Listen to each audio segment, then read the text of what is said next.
আমি অভিক্ষা। আজকে আমি বানাচ্ছি 3 ইনগ্রেডিয়েন্টস নন কুকিং ম্যাঙ্গো আইসক্রিম। মানে আমাদের গ্যাস জ্বালাতে হবে না, আর মাত্র 3টে উপকরণ দিয়েই এটা তৈরি হয়ে যাবে। আমি বানাচ্ছি আর আপনারাও বানিয়ে ছবি পাঠাবেন। এভাবে করলে পরিষ্কার পরিচ্ছন্ন হবে আর জায়গাটাও নোংরা হবে না। আমি পিউরিটা করে নিয়েছি, একটু দেখে নিচ্ছি।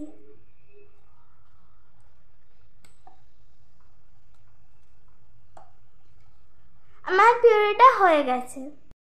আমি একটা কথা বলে রাখি, আমটা যেন ঠান্ডা হয়। আমার ফ্রেশ ক্রিমটাকে ফ্রিজে রেখে ঠান্ডা করে নেবেন।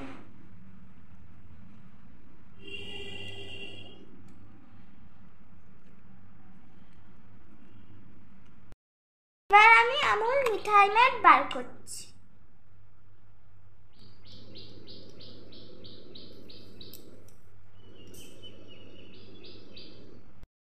এটা আপনারা আমের মিষ্টিটা দেখে ইউজ করবেন। এবার আমি আমের পিউরিটার সাথে ফ্রেশ ক্রিমটা দিয়ে চার্ন করে নেব মিক্সিটা একবার। তারপরে আমি পরিমাণ মতন মিঠাই ম্যাটটা দিয়ে আরেকবার মিক্সিটা চার্ন করে নেব। আমি এবার এটা খুলে দেখে নিচ্ছি।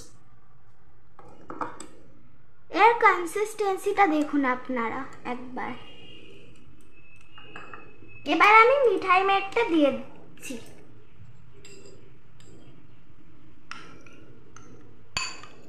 আমার আমটা অনেকটা মিষ্টি ছিল আর আমের কালারটাও অনেকটা সুন্দর ছিল। আর আমার আমটা যেহেতু অনেকটা মিষ্টি ছিল, তাই আমার হাফ কাপ মিঠাই মেটেই হয়ে গেছে। আপনারা যদি চান তাহলে আরেকটু মিষ্টি দিতে পারেন। আর যদি আপনাদের আমের কালারটা সুন্দর না থাকে তাহলে আপনারা একটু লিকুইড কালার ইউজ করতে পারেন। দেখুন কনসিস্টেন্সিটা। আইসক্রিমের ব্যাটারটা পুরো তৈরি হয়ে গেছে। এবার আমি এটাকে আইসক্রিম মোল্ড আর পপসিকলে বসাতে যাচ্ছি। একটু পরেই ফিরে আসছি। আমার কাছে এখানে কিছু পপসিকল মোল্ড আছে আর কুলফির মোল্ড আছে আর বাজারের কেনা কিছু বাটি আছে। এগুলোতে আমি বসাবো আজকে।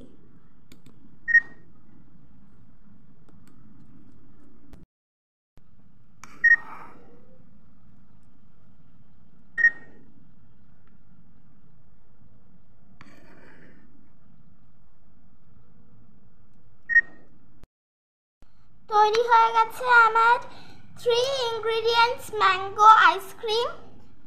এটার জন্য কোনো গ্যাসও লাগে না। আর হচ্ছে কি, আমি 3টে জিনিস দিয়ে এই ম্যাঙ্গো আইসক্রিম বানিয়েছি। সেটা হচ্ছে কি ফ্রেশ ক্রিম, মিঠাই মেট আর ম্যাঙ্গো পিউরি দিয়ে। দেখুন সুন্দর লাগছে না দেখতে?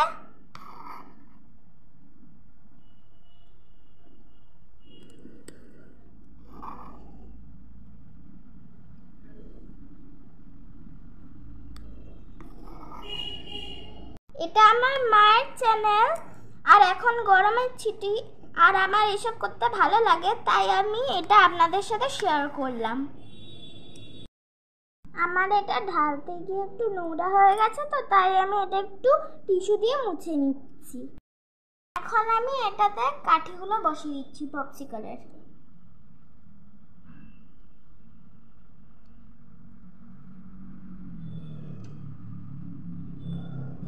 এবার আমার এটা পুরো তৈরি হয়ে গেছে। এবার আমি বাজার থেকে যে আইসক্রিমগুলো খেয়েছিলাম সেই আইসক্রিমের কাপ রয়ে গেছে, সেগুলোতে আমি এবার ঢালবো আইসক্রিমটা।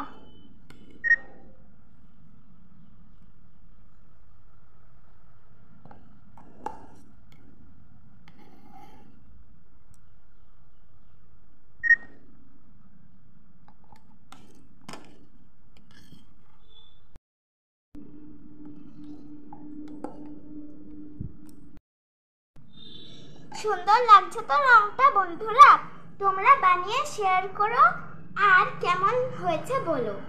এখন তো প্রায় সন্ধ্যে হয়েই এসেছে, সাথে শেয়ার করব।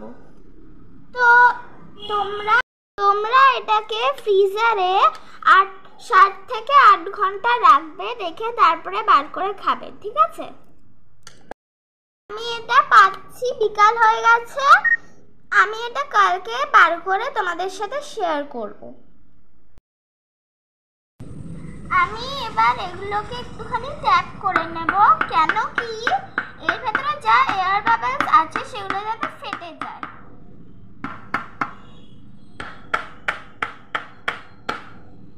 এবার এর তো এয়ারটাইট ঢাকনা আছে, আমি এটাই লাগিয়ে দেব, কিন্তু এগুলোর তো এয়ারটাইট ঢাকনা নেই, তাই আমি এগুলোতে অ্যালুমিনিয়াম ফয়েল দিয়ে কাঠি একটা বসিয়ে দেব। আমি এই ঢাকনাটা আটকে দিচ্ছি।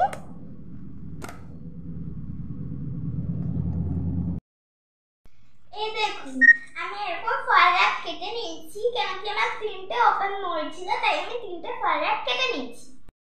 এবার আমি একটা একটা করে লাগাচ্ছি। আমি সবার আগে সবকটাতে লাগিয়ে নেব, তারপরে আমি একদম লাস্টে কাঠি ঢুকাবো। একটা আমার হয়ে গেছে।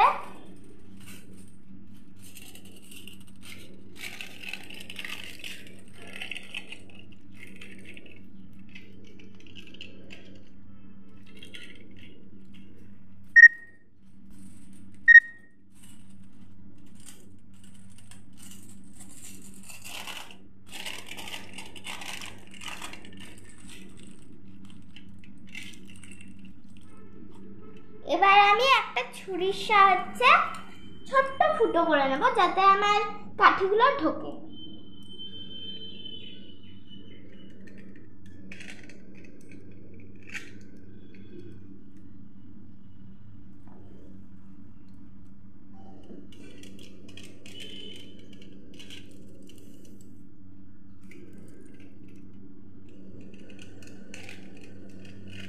এই দেখুন, আমার 3টেতেই ফুটো করা হয়ে গেছে। এবার আমি কাঠিগুলো ঢুকাবো।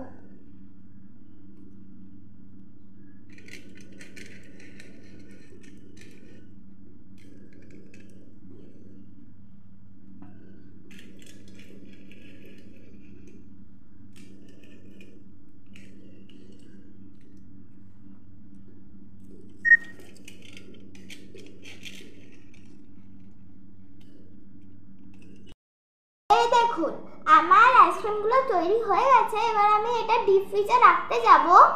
আর আমার একটা আমের পিউরি দিয়ে 10টা আইসক্রিম হয়েছে। এবার আমি এগুলো ফ্রিজারে রাখতে যাচ্ছি। চলুন আপনাদেরকেও নিয়ে যাই। এই দেখুন, এবার আমি সবকটা আইসক্রিম একটা একটা করে ফ্রিজারে রেখে দিচ্ছি। এইটা আমি এখন 8 ঘন্টা রাখবো, তারপর 8 ঘন্টা পরে আমি আপনাদেরকে দেখাচ্ছি যে কিরকম জমেছে আইসক্রিমটা। থ্যাংক ইউ এতক্ষণ আমার পাশে থাকার জন্য। আপনাদেরকে অনেক অনেক ভালোবাসা আর থ্যাংক ইউ। 8 ঘন্টা হয়ে গেছে। এবার আমি ফ্রিজ থেকে আইসক্রিমগুলো বার করছি।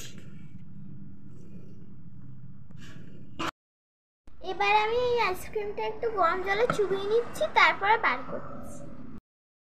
এগুলোকে ঘুরিয়ে ঘুরিয়ে বার করে দেখুন কি সহজেই বেরিয়ে গেল না আইসক্রিমগুলো।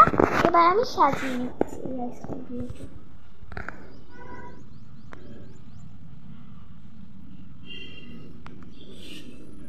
যেহেতু আমি এটা গরম জলে চুবিয়েছিলাম, তাই এটা খুব সহজেই বেরিয়ে গেল।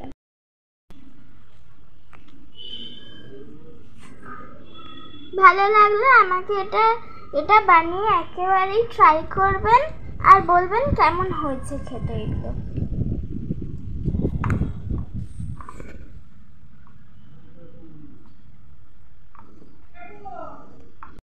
এই রেসিপিটা ভালো লাগলে অবশ্যই সাবস্ক্রাইব করবেন। আর যারা ফেসবুকে দেখছেন তারা তো অবশ্যই মাই চ্যানেল পোস উইকেন্ড ডেজার্টটাকে ফলো করে দেবেন। Thank you. আমি এই আইসক্রিমটা বানিয়েছি, এটার নাম হচ্ছে mango ice cream. Thank you for watching.